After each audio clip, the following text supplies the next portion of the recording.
বিসমিল্লাহির রহমানির রহিম। আসসালামু আলাইকুম।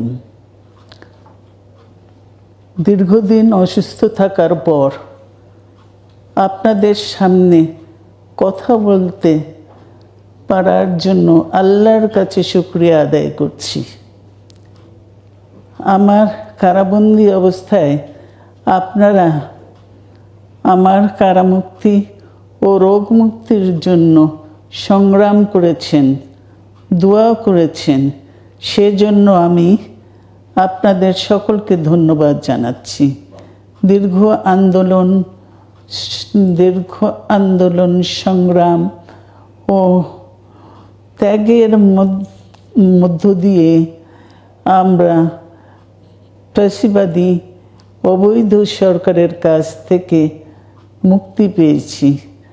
আমি আন্তরিক ধন্যবাদ জানাতে চাই আমাদের বীর সন্তানদের, যারা মরণপণ সংগ্রাম করে এই অসম্ভবকে সম্ভব করেছে। শত শত শহীদদের জানাই শ্রদ্ধা। এ বিজয় আমাদের নতুন সম্ভাবনা নিয়ে এসেছে। দীর্ঘদিনের নজিরবিহীন দুর্নীতি,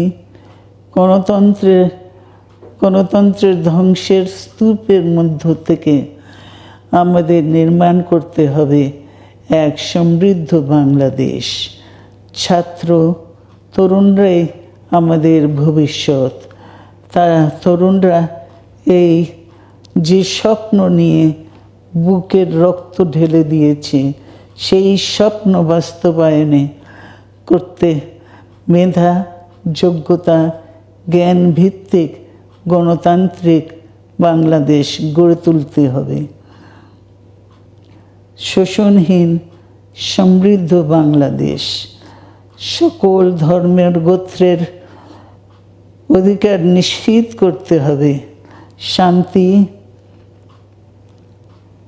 প্রগতি আর সাম্যের ভিত্তিতে আধুনিক বাংলাদেশ নির্মাণে আসুন আমরা তরুণদের হাত শক্তিশালী করি। ধ্বংস নয়, প্রতিশোধ নয়, প্রতিহিংসা নয়, ভালোবাসা, শান্তি ও জ্ঞান ভিত্তিক সমাজ গড়ে তুলি। আল্লাহ হাফেজ। বাংলাদেশ জিন্দাবাদ।